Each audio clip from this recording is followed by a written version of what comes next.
নমস্কার, welcome to my channel সোমাস অ্যারোমাবিন্দের পক্ষ থেকে আমি সোমা বলছি। আজকে খুব কম উপকরণে এবং কম সময়ের মধ্যে বানানো একটা মিষ্টি রেসিপি আপনাদের সাথে শেয়ার করব।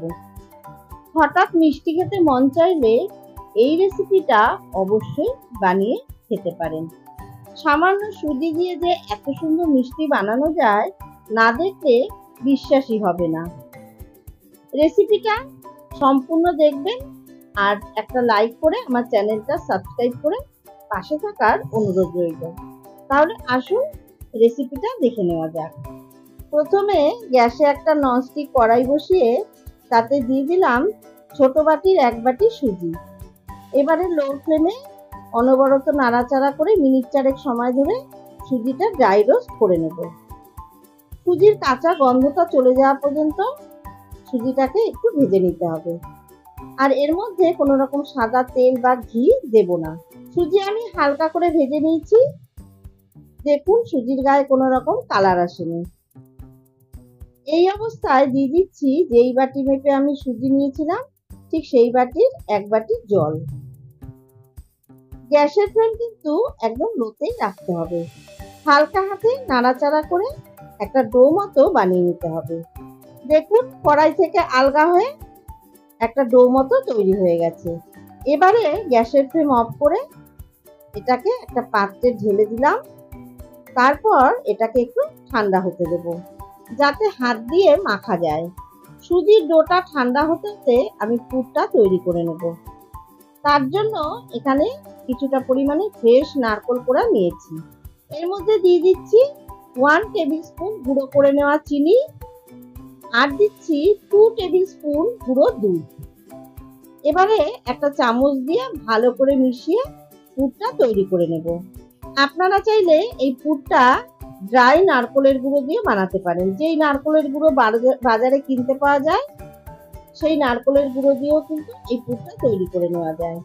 আর এইভাবে পুর তৈরি করে মিষ্টির ভেতরে দিলে মিষ্টিটা কিন্তু খেতে অনেক বেশি ভালো লাগবে। দেখুন সবকিছু ভালো মতো মিশিয়ে পুরটা তৈরি করে নিয়েছি। এবারে এটাকে রেখে দেব। অন্যদিকে সুজির ডোটা হালকা ঠান্ডা হয়ে গেছে। এবারে ডোটা ভালো করে হাত দিয়ে ডলে ডলে এইভাবে মেখে নেব। যেহেতু ডোটা সুজি দিয়ে বানানো আর সুজি দানা দানা ভাব থাকবে, তাই হাত দিয়ে ভালোভাবে মেখে স্মুথ একটা ডো তৈরি করে নিতে হবে, তাতে দানা দানা ভাব আর থাকবে না। দেখুন হাত দিয়ে মেখে ডোটা তৈরি করে নিয়েছি। ঠিক এইরকম স্মুথ আর সফট একটা ডো তৈরি করে নিতে হবে। এবারে হাত দিয়ে বেশ বড় বড় লেচি কেটে নিচ্ছি।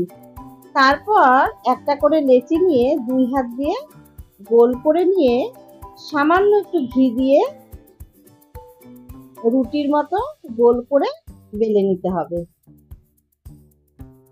ঘি অথবা সাদা তেল দিয়ে বেলে নিতে হবে, তাহলে চাকি বা বেলনিতে লেগে যাবে না।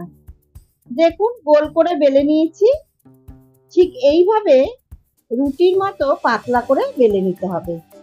তারপর ছুরির সাহায্যে ঠিক এইভাবে চারদিকটা কেটে চৌকো একটা শেপ দিয়ে নেব।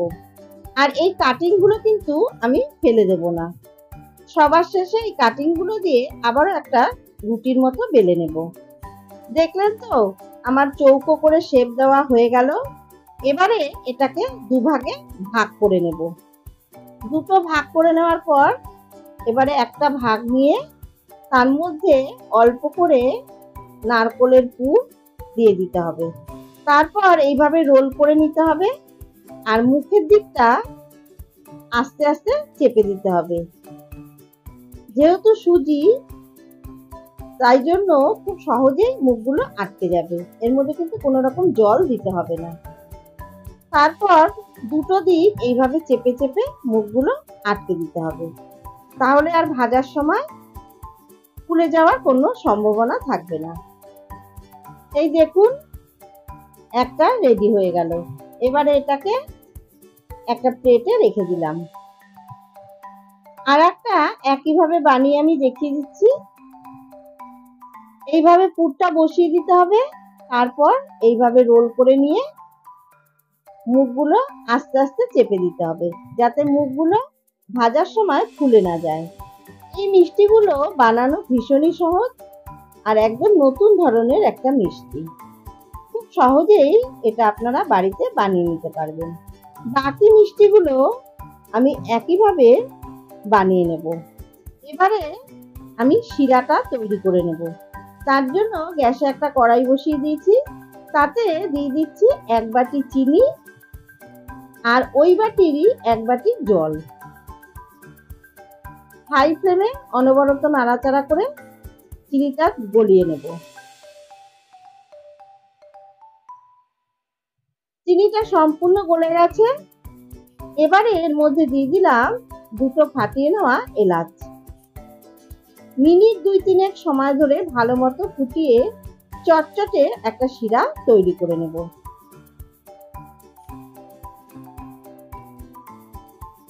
2 থেকে 3 মিনিট ভালো মতো ফুটিয়ে একটা চটচটে শিরা তৈরি করে নিয়েছি।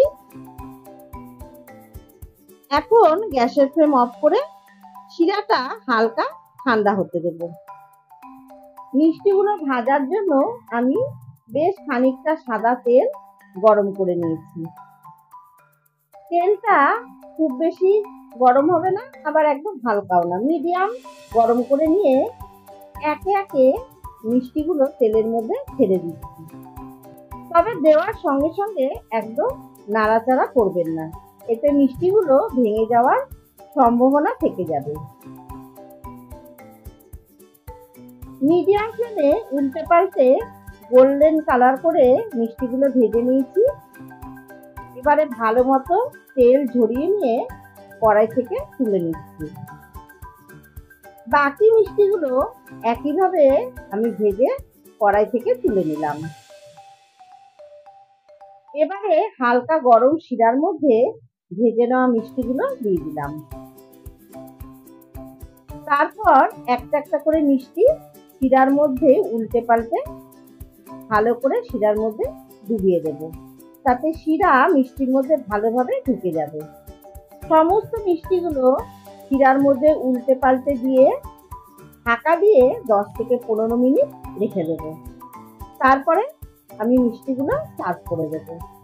একটা আমি দেখিয়ে দিচ্ছি, দেখুন কত সুন্দরভাবে মিষ্টিগুলোর ভেতরে রস ঢুকে গেছে, সফট হয়েছে আর নরম তুলতুলে হয়েছে, অথচ একটাও কিন্তু ভেঙে যায়নি। আমার আজকের এই সহজ পদ্ধতিতে তৈরি সুজি দিয়ে মিষ্টি রেসিপি আপনাদের কেমন লাগলো অবশ্যই জানাবেন। ভালো লাগলে বাড়িতে একবার ট্রাই করুন, আশা করছি বাচ্চা থেকে বড় সকলের ভালো লাগবে। আমার রেসিপিগুলো যদি ভালো লেগে থাকে তাহলে অবশ্যই আমার চ্যানেল সাবস্ক্রাইব করবেন, পাশে থাকা বেলটাতে প্রেস করে অল নোটিফিকেশন অন করে রাখবেন, তাহলেই এরকম নিত্য নতুন রেসিপির আপডেট সবার আগে আপনার কাছে পৌঁছে যাবে। অবশ্যই ভিডিওটা স্কিপ না করে পুরোটা দেখবেন, লাইক করবেন, কমেন্টস করবেন আর বন্ধুদের সাথে প্রচুর শেয়ার করবেন। ধন্যবাদ।